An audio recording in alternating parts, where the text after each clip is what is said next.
Some people like to deep clean every Saturday morning. I prefer to spend a few minutes every day keeping things fresh with Lysol.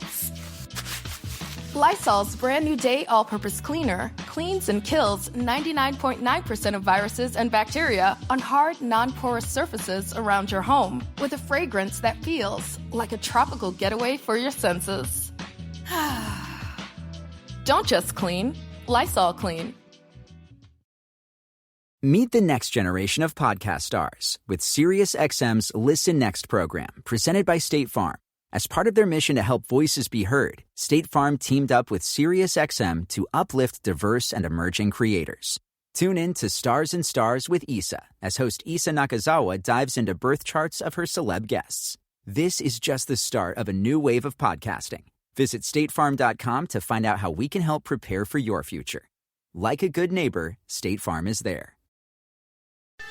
Hey yo, what's up world? This is DJ JS1 of the legendary Rocksteady crew. And right now, you're listening to The Library with my man, Tim Einenkel on rapstation.com. Strictly the real hip-hop. Peace. Hitting the walls.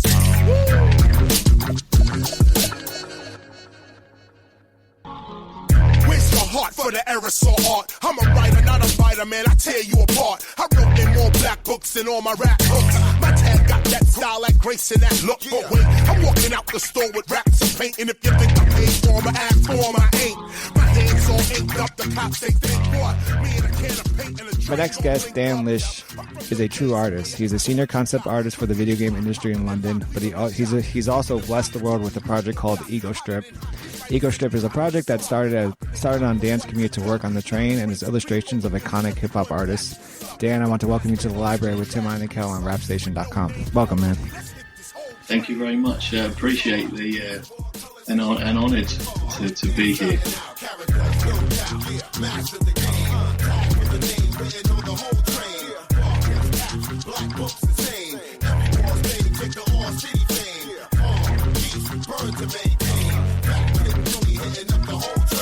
So I want to start, obviously we're in this political climate, and I feel like every year, I feel like there's always this like push by politicians to get rid of the arts. And that had me thinking about your work, and I want to know, how did you actually get started? And then was it like a natural thing? Were you pushed for it? But then also, once you discovered you had this gift, did somebody foster it, or was it like on your own?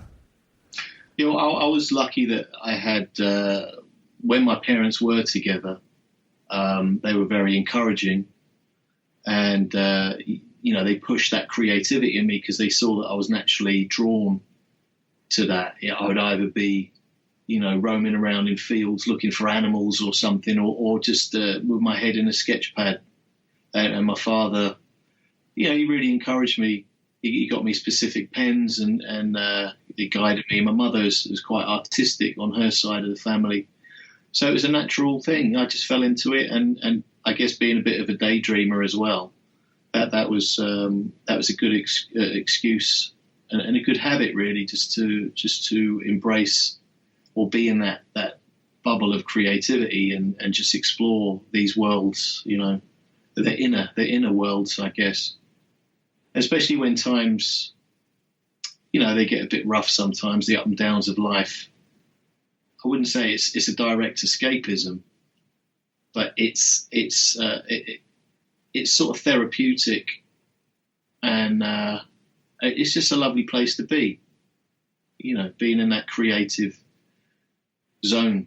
I don't want to get too cosmic, but you know what I mean. Just sort of in the sort of zone, your connection with a higher source, maybe. I don't know. It's crazy because where I get inspiration from, sometimes I don't really know.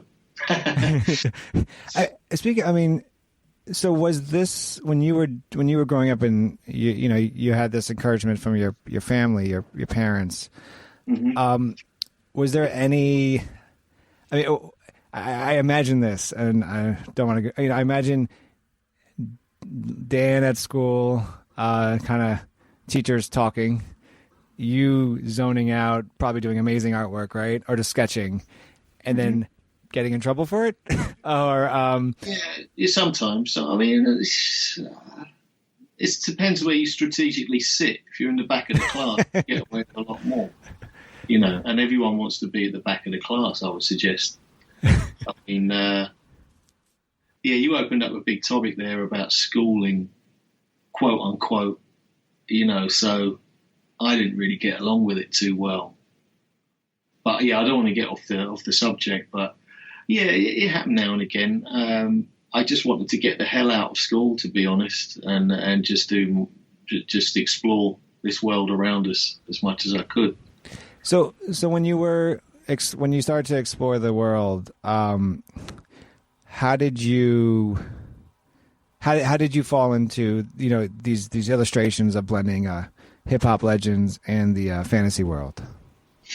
Well, this happened a lot longer, down the road. I mean, I went through the usual, in the UK, we sort of got that proverbial hip hop package of all the elements, through Zulu, through Wild Style, through Rocksteady Tour, all this stuff and certain documentaries. So that in the early 80s, 82, 83. So I was like from the first generation of that. So, I mean, cut a long story short, 30 plus years later, and coming back from New York, going to England, having a family, being more mature, and also getting into more the spiritual side, the inner workings of human existence, it very organically happened. And this is basically being, let's say, going to work to London, from the south coast of England to London. I'm drawing, and these things, they happen very organically, Obviously, there was a bit of an intention there because it was originally through Raekwon bigging up one of my pieces that I did for my late great friend, break DJ Lacey, who put out these iconic breakbeat albums. So I did the cover for that, and a lot of heads were it went around the world quite viral and became quite a cult image. And I thought, well, as a thank you, I'm going to do a little portrait, a little homage to Raekwon. It just started with Paradise Grey as well, out the X-Clan, and just giving them, doing little sketches of them, but being very present in the moment, and none of the ego thing, which is synonymous to hip hop and like b-boy type bravado, So I was, but I sort of figured that out a bit later on. But what I'm getting at, so I did these little things, and they became, they did really well, and I thought, well, I'm onto something here. This is, everyone likes a pat on the back, so right. And especially if you're you want to become a self-sufficient artist. I thought, yeah, I've touched on something here, so I'm going to explore it a bit more. So that's how it happened. So I'm rambling on a bit, but it was definitely a progression, going through the battle mentality, putting myself on the front line in hip hop. This is more regards to the b-boying aspect, up rocking and graffiti, and then getting all that out of my system. Then I'm in my sort of late 30s, early 40s, having a family, and I can look back, as sort of stepping outside of that, and then looking in with my knowledge and the experiences I've had with a more mature ear and eye, and a lot of these little subconscious things, they sort of manifest when I'm doing my pen. My drawings are usually pen straight to paper. It's not really working out. It's freestyle crafting then and there on a wobbly train. It's, you know what I mean? So It's very spontaneous, and that's the whole joy of it. And I'm still really enjoying the journey and the process, which is very important for an artist. I think one of the things that's really fascinating to me is that you come up with original concepts for your pieces, mm-hmm. and I say that because you're doing it. Your subject matters are artists themselves, and these artists, these MCs, these producers, these DJs, they've kind of already presented themselves to the world with their own artistic interpretation. Yeah. And then you're kind of representing them with your own, artistic interpretation. So I guess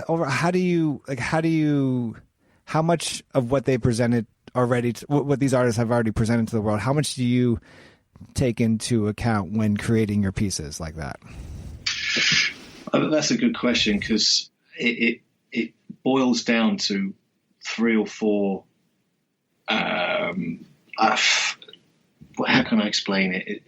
If I can categorize the process, or first it will start with who am I intrigued by, inspired by, that really rock me to the core. That I would go out, spend my hard-earned money on their music, go to see them at jams, share their music between my friends, and even if that was 20, 30 years ago, they've still left, because time is a funny thing, and it sort of things resonate with you for your whole life. Mm-hmm. You listen to one tune again and it takes you back to when you're 12 years old, right. Even if you're 52 or something. So I sort of picked artists that really resonated with me for all the years. I'll write a little list down, and then I'll try and being very familiar with their music as well. It mainly starts with that. If I'm very familiar with their music, or again, it's perception and my interpretation of it, because it's coming from basically an Anglo-European perception of it. But as a lover of hip hop, so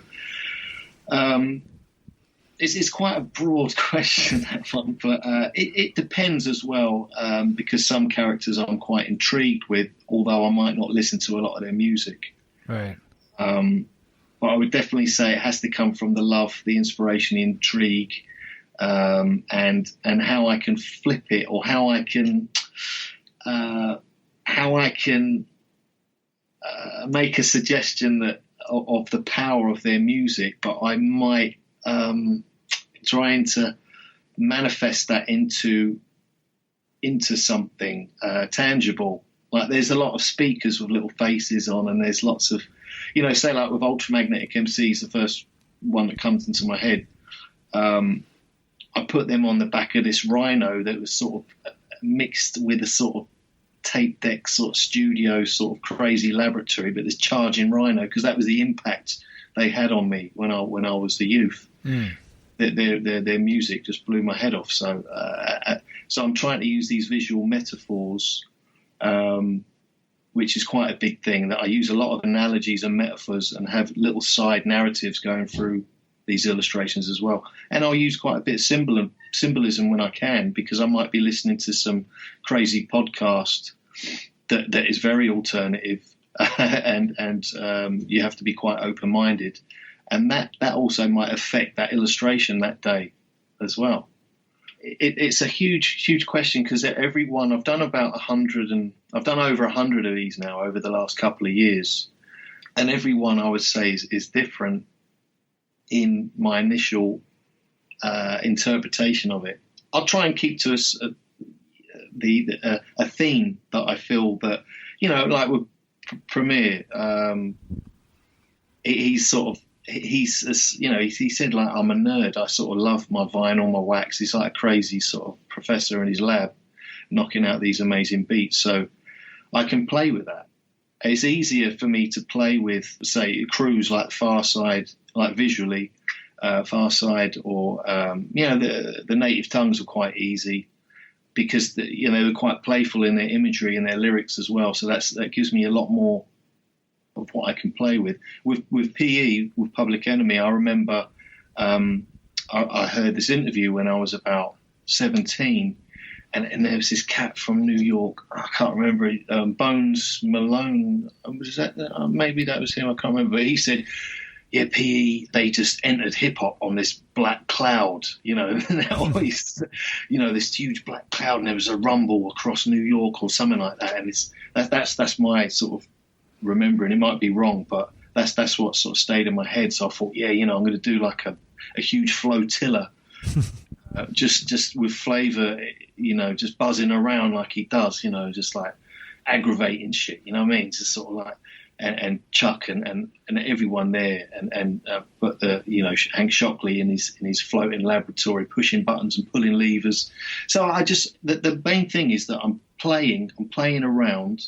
I'm not too caught up in trying to impress the people that I'm drawing, because that's the whole reason for it. It's Egostrip. You're taking that away and you're embracing that inner child and that play in creativity. And also it's a multi-layered sandwich. It's giving love back to them as well as individuals, creative human beings, as we all are. It's just how we tap into it.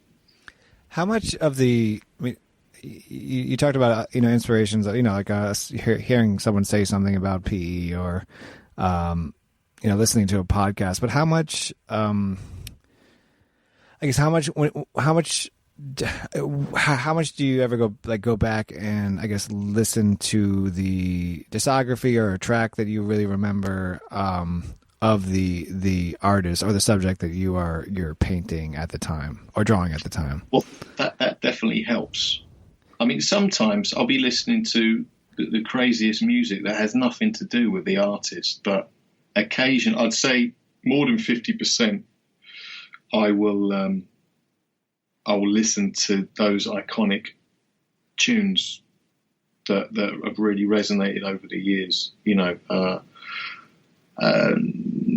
I mean, nothing comes to mind right now, but of a certain crew or anything. But yeah, okay. Like, I guess the Pete Rock, PE,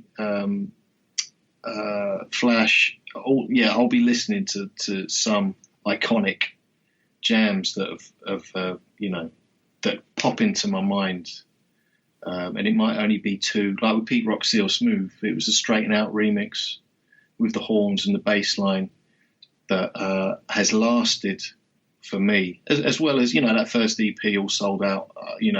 Those jams as well, and with maybe with some of them like Black Sheep, it was The Choice Is Yours. That was the only jam. I listened to the whole album, but the one that I kept on going back to during that train ride was The Choice Is Yours, and it has a multi-layered meaning for me. Also, me hanging out with my boys back in the day as well, just messing around, and that tune was playing a lot.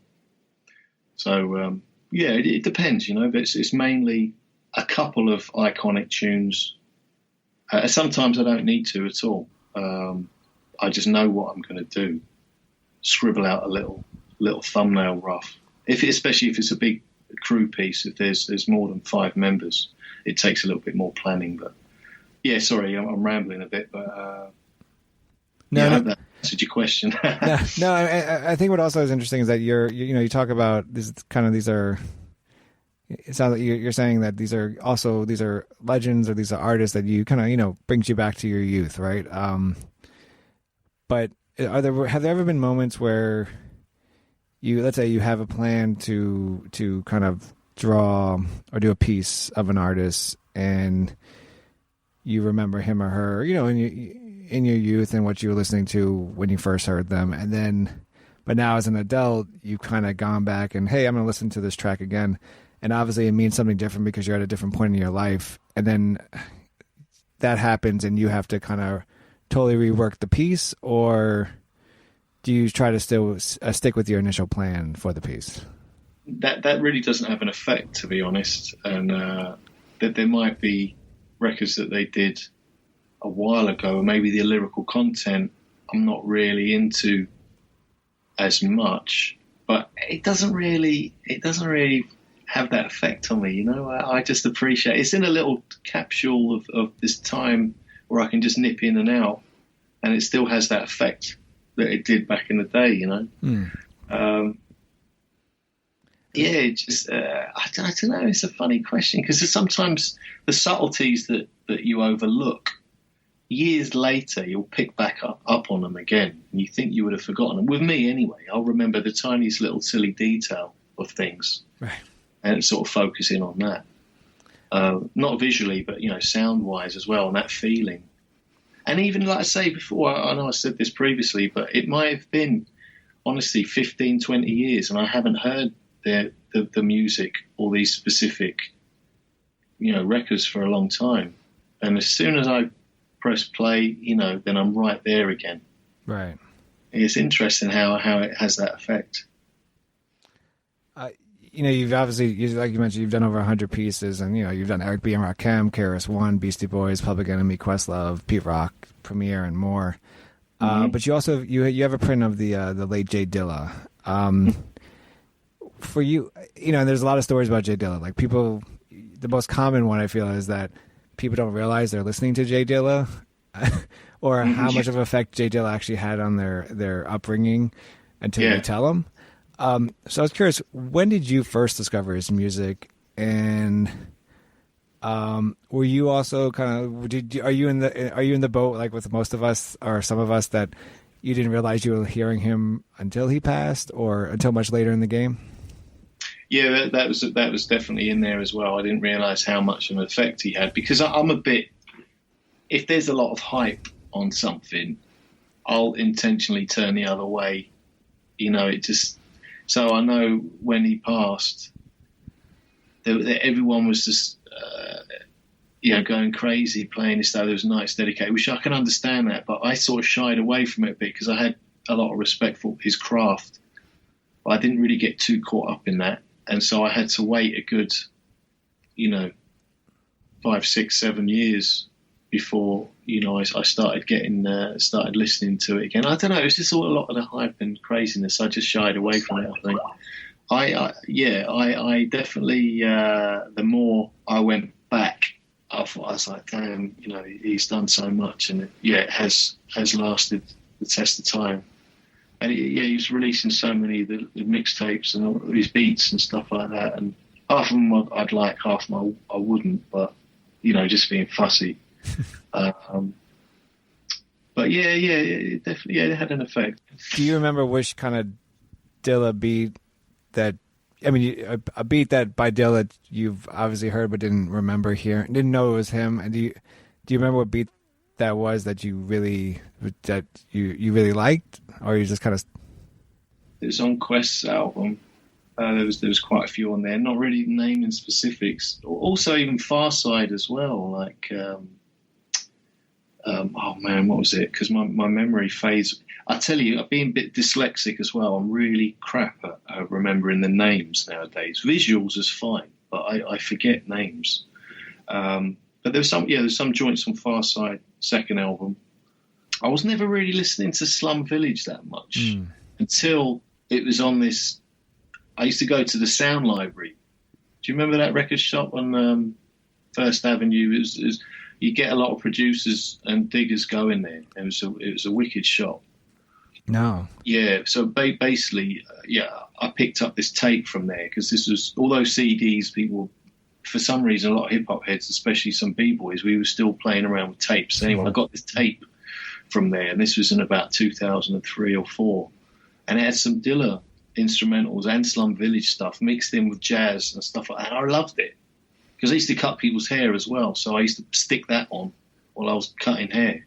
Oh, wow. And I used to love it, man. I just, I didn't realise that. Maybe that answers your question. It was on a tape, and I didn't realise that the effect that it had. And when the DJ was playing the originals that he sampled as well, that really helped because, being a bit of a digger and a DJ as well, I really appreciated that, joining the dots, basically. You're obviously, when you do these pieces, you're obviously familiar with the artist, but I want to know, do you have to be familiar with the MC or the DJ prior to working with them? It does help, does really help. It's a bit of a struggle. Again, I have to just shake it off. I'm intrigued by this person. I'm just going to mess with it and see what happens. And sometimes they work better than others, but it definitely helps. Is there something, I wonder, is there something, let's say you're not familiar with them and they send music to you, or, are you talking to them? Is there something that you're looking for, like flow, content, lyrics, music, style, beat, to make you, say, okay, like you said, like, okay, I could give them a chance?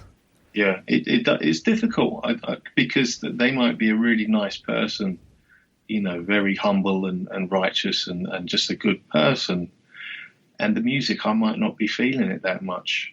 But I guess you're talking about other, working on things that, album covers and stuff like that. This is after the series sort of blew up and stuff. But it can be a challenge sometimes. But I try and connect with you know, their general vibe. I know it's I'm not really explaining it very well, but some things I'm not really that into, but that's just because my taste has matured. Like, you know, like wine, I guess. I know it's a bit corny, but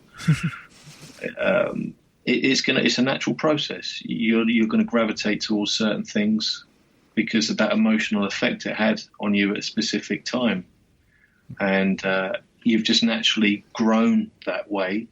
And so I can't force myself to like something when the lyrical content might be a bit crap, or the beats, I'm not really feeling the whole vibe, but that person might be really nice. That's mainly to contemporary artists that I'm not really familiar with that have gotten in contact with me to maybe do a project, but that doesn't really occur with the general Egostrip. Right. Yeah, I mean, right, and that's what I meant. I meant that you've been contracted or whatever. They've been reached out. Artists have reached out to you to do artwork for their albums, and obviously you're doing the artwork for Raekwon's new album, or did the artwork for Raekwon's new album. So and that also had, like, are you in the age of downloading albums, are you surprised that people are reaching out in terms of wanting this album artwork? And then why do you think artists want to keep the tradition of kind of great album artwork alive? I think that's, again, it's a multi-layered answer. Partly, I mean, me being, you know, a vinyl head at, you know, a certain point in my life, I really appreciate the craft on an album cover instead of, you know, sometimes back in the day you wouldn't even get a picture on the cover; you'd just get a white or black sleeve with a sticker on it. Right. And I was like, oh, okay, it didn't really bother me too much, because if the tune, I was like, oh man, this, you know, I've been hunting this, or I'm really looking forward to, you know, breaking the seal on this, because, you know, I remember we used to get a lot of obviously it was imports, you know, right, from America, so it cost a little bit more, and sometimes it had that mystique over it, especially if it didn't have a cover. But what I'm getting at, I suppose, through the genre of vinyl and the huge history it has, that was just a very special thing. It was tangible, tactile. You had it in your hand. You could sniff it. You could, you know, just appreciate the album, especially if it was gatefold and you had the inner sleeves and all that. So I think that's just carried on through this digital age of you can't touch shit. You know what I mean? And it's really annoying sometimes, and you know, it's sometimes a bit soulless.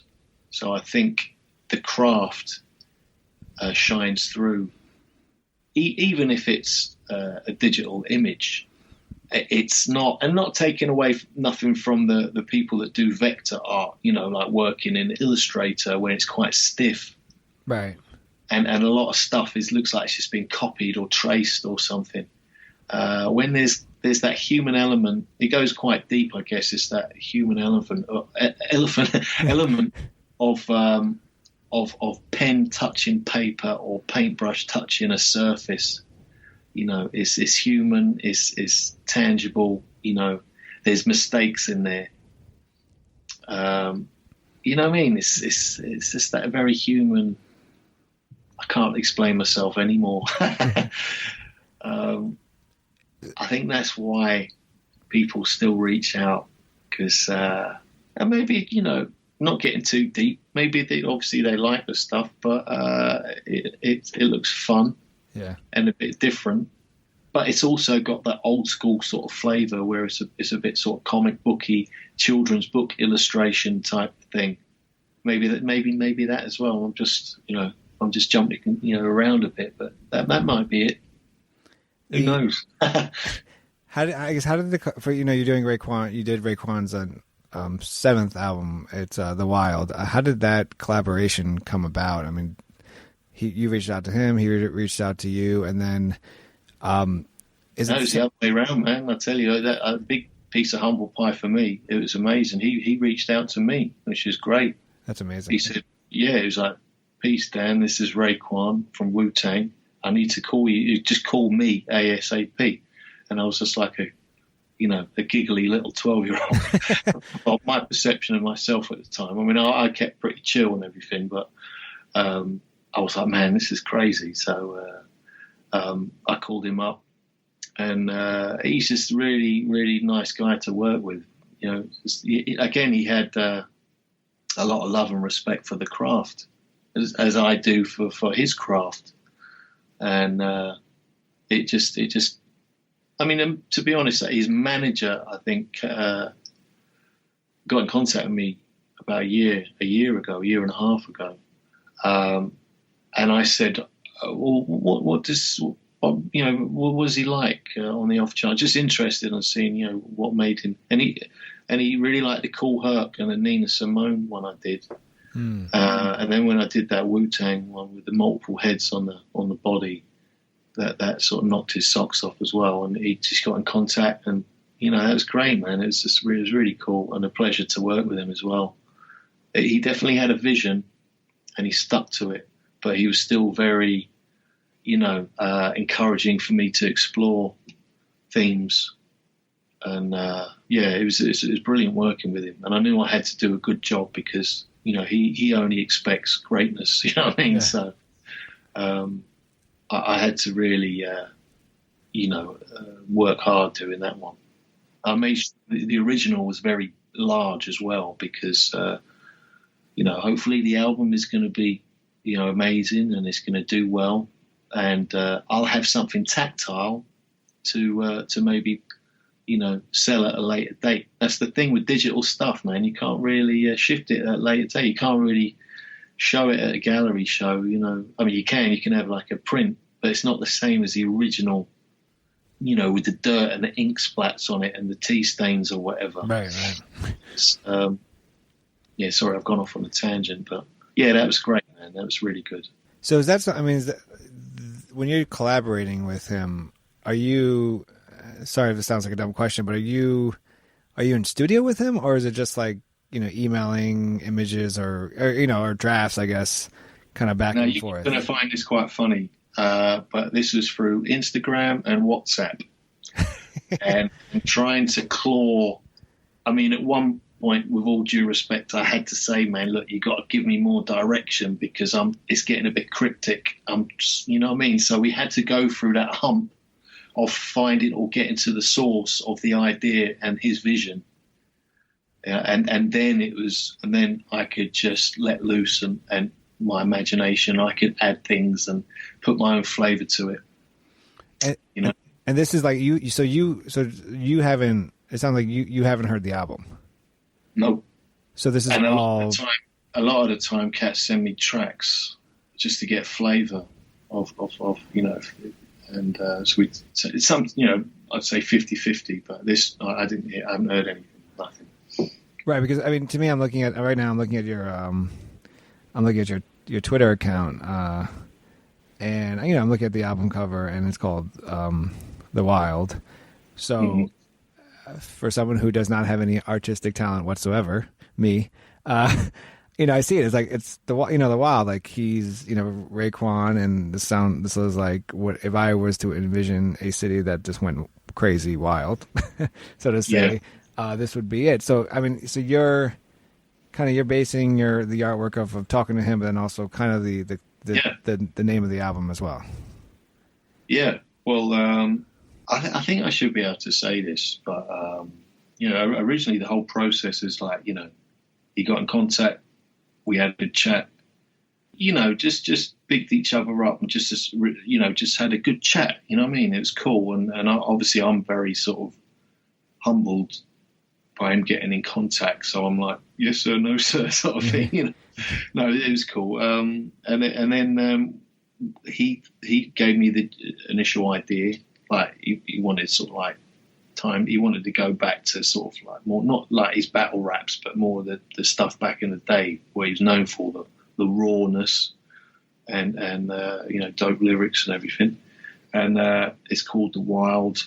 He wanted to like be like a huge silverback gorilla in the middle of Times Square, but Times Square has to look like a jungle, but like post-apocalyptic type thing, and everything's going crazy, like just chimp swinging about and you know, anthropomorphize animals to humans. Right. Yeah, so just all these animal characters going crazy. But yeah, like I say, originally it's a silverback. And then I thought, right, I'm going to put a V-bomber goose down because he used to talk about his bubble vest and all that stuff. So I put that in there, his Clark Wallabies. And then I thought just for a good, you know, just to flip it a little bit, I'd put the Staten Island ferry, like it'd just been dumped. He'd like had it under his arm, stomping through the city, and just dumped it, and then maybe plugged his microphone into the side like it was an amp or something like that, just getting ready to rock or something. And or it doesn't even have to have a reason really, but it just looked funny, so I popped that in there. And he said, no, it's not really happening. Why don't you morph my face, half me, half the gorilla? So we did that, and he loved it. And I thought, yeah, we're getting somewhere. So then he must have taken it back to his people, and they didn't go for it. Maybe they said, look, it's that gorilla thing. Do you know what I mean? It's not good for what, you know what I mean? All that stuff. So it's, and then I can understand that. So we scrapped that, went straight to, you know, his regular face. And I gave him slightly orange eyes, so give it that sort of like that beast sort of within type thing, you know, that rawness. Yeah. But yeah, it was a lot of fun. Then me having sort of carte blanche to create these other characters in the foreground, and the perspective as well. That was quite hard because I drew Times Square out and it wasn't really working. So I've only just learned how to mess with 3D stuff. So I actually created Times Square in Maya and rotated the city around so I could choose a position. Then I took a screenshot of that, and then that helped me get the shot right. And then I scanned in the ink drawing and popped him in the middle. And then I had to redraw the whole thing again. So, yeah, because originally he said, yeah, that's good. Put the title on it, the parental advisory sticker, and we're done. I said, no, hang on a minute. This is the rough. I haven't done it yet. It's okay, right. So then I had to spend another week, you know, in between work and everything, doing the whole illustration again. But I didn't mind though, because I knew it was going to be worth it. I'm going to jump a little bit, but you know, so obviously the Raekwon the Wild album covers, it's color, but then you also do pieces in black and white. How do you decide which pieces? I mean, how do you know like which pieces you work in color and which will be in black and white? And then, is there a message or a purpose that maybe black and white brings to a piece that color just can't, or vice versa? Well, I try to color every piece. I've got the black and white is strong on its own, but I feel that then I can explore and play around again with the color and see where that goes.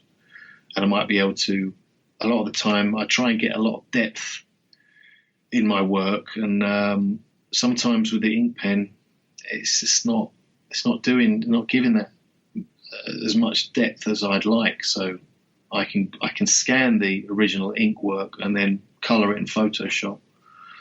But I suppose if I had the time and things were a bit different, then I would do it 100% traditional.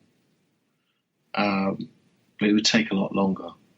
But yeah, the black and white, I think they hold by themselves. It's just I can maybe try and experiment and do something else when it's the color. It's just nice to see what happens. I think there's only about 2 or 3 pieces out of the 100 that I haven't colored. Yeah, there's like I can't find it now, but I'm on your Twitter account. Dan Lish 1 at Dan Lish 1, and there was a piece that was in black and white, and then I think you wrote something like #color coming soon or something like that. Yeah. And then I was like, why? Because it's just like, you know, I mean, I think just when I look at visuals, I think color is powerful, and black and white is just as powerful. Yeah, definitely, yeah. I mean, eventually I'm going to do a book, and I'll probably have, black and white on one side, color on the other. and try and have them in their original size, because the first year, and I've jumped off the subject a bit. The first year I was taking my little black sketchbook on the train. You won't know. I don't know if you know the sizes in the US, but in England there's A5, A4, A3, A2. A5 is about.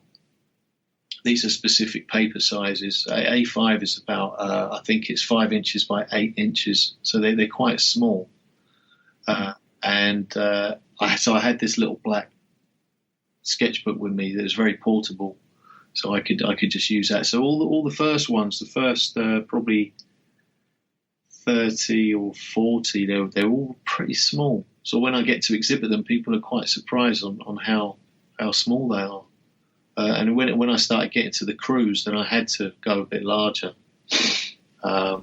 just because I don't want to piss off the rest of the people sitting on the train when we getting all expressive with my big, a big ass sketchbook Right. that is like 25 inches across, and because I'll be taking up 2 seats. And that has happened actually, because I took the Raekwon. That's pretty big, and that's exactly what I did. But because our trains are so pretty crap in this country, especially with the amount of strikes and everything, I've just been going straight into first class, to be honest. Right. And you get a lot more room there. And if I get kicked out, so be it. But that hasn't happened yet. But I'm getting myself into trouble, I'm sure of it. Dan, I know it's late, so I don't want to keep you up too longer. But one more question. How do you, with all the artwork you've done with the Egostrip, with even starting to or creating album covers for hip hop artists, how do you view yourself, kind of your role within the culture of hip hop? Do you think you're a part of it? You're just a contributor to it, or are you something else? I would say all of those, really. Like we're I see it. All right, I'm not going to get all cryptic. I'll just answer the goddamn question. Okay. I'm all of those, man, and you just don't understand me. No, so, look, a documentarian, that could be part of it. I was on the front line, I would say, battling in New York, doing my thing, just that raw, proper hip hop, the competition, the just so I was, I guess, and still am in a way, because some artists have, it's very humbling. They've said, look, you brought another layer to it. I can't really explain it because it should be coming out of their mouth, not mine, because I'm not very good at reinterpreting or remembering really what's been said. But it just it's a nice thing to do. It's sort of it's a sort of not coming of age. It's sort of like from a mature perspective of someone who has to have gone through all these experiences to come out the other end and then relay that back down on paper in a very sort of natural way. It's not forced, and like the essence of hip hop should be, really. When people first started picking up the mic, and it was a natural thing. It wasn't too forced. Like, right, I have to write this rhyme now because this LP is needed and this label's, really biting at my ankles to get it done. Right. Do you know what I mean? There's no agenda. It's maybe that has something to do with it as well. It's quite a vast question again you've asked, so I hope I've answered it. No, that's huge. We could just go on and on with that, but I think I've answered that. Yeah, no, you did. Dan Lish, great artist. Thank you so much. He's did the cover for Raekwon's newest album, The Wild. He's done a bunch of other artwork that's amazing. Egostrip. check them out. Dan, thank you so much for joining me on the Library with Tim Einenkel on rapstation.com. Thank you, Tim. Much appreciated. I reminisce days wearing all black, paint in my knapsack. Summer squash yellow calling me, I had to rack that. Freaking forward inside, burgundy outline, late making strip shine. Nigga, I take mine. Tags on the J line, E-train tunnels, flat blacks, got stacks, fat caps by the bundles. It was like that. Take my spot, I'll be right back. Hand styles, they major, stomp blocks and Deja. My rustos and labor about to give birth to flavor. Vandal squad cops play blocks in a LeSabre, trying to catch niggas writing they name, looking for fame. Sometimes you get locked, it's just part of the game. Antifreeze in my Griffin, I was making a stain. First car to the back of the train, simple and plain. Wrecking rack spot, shutting them down, leaving them slain. Real talk, son, graph on the brain, it was insane, nah, man.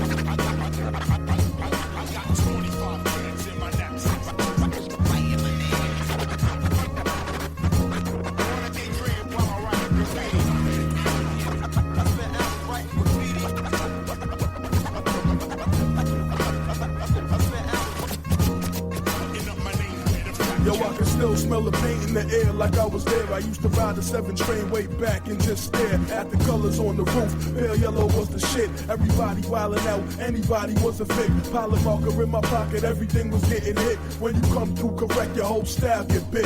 Triple outline, taking my time to look crisp. Can't control, crushing calm, straight stomp, we don't miss. 4-finger chips, street cry lines like full clips. Kill something, spray it past the weapon, keep stepping. Niggas know my style, still reppin', no question. I drop a lot of jewels when I rhyme, so pay attention. In New York, we make walls talk, free expression. Beyond comprehension of the regular is deeper. Pain in my pocket, fat cap in my sneaker. Late night on a mission for self. I got the fever, got the fever. I got 25 hands in my knapsack.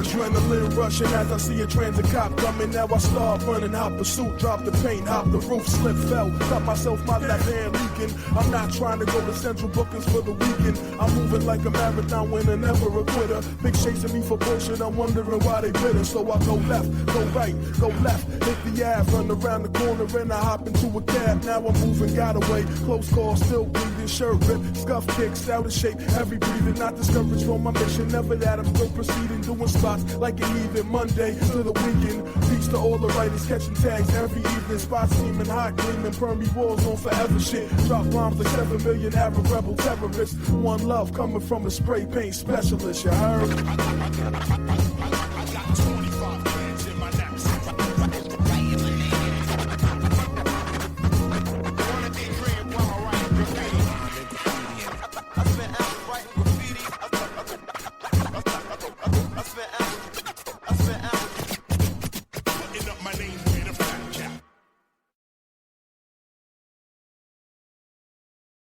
When your space has the long-lasting, noticeable scent of Airwick Vibrant Scented Oils, it'll be the spot for everyone. From book club to game night, the kids can even host their friends. Whoa, it smells amazing. Airwick Vibrant Scented Oils are infused with 2 times more natural essential oils versus regular Airwick Scented Oils for our most authentic, nature-inspired fragrance experience. Transform your space with scents like white sage and mahogany or lavender and water lily. Now that's a breath of fresh air wick. Meet the next generation of podcast stars with SiriusXM's Listen Next program, presented by State Farm. As part of their mission to help voices be heard, State Farm teamed up with SiriusXM to uplift diverse and emerging creators. Tune in to Stars and Stars with Issa, as host Issa Nakazawa dives into birth charts of her celeb guests. This is just the start of a new wave of podcasting. Visit statefarm.com to find out how we can help prepare for your future. Like a good neighbor, State Farm is there.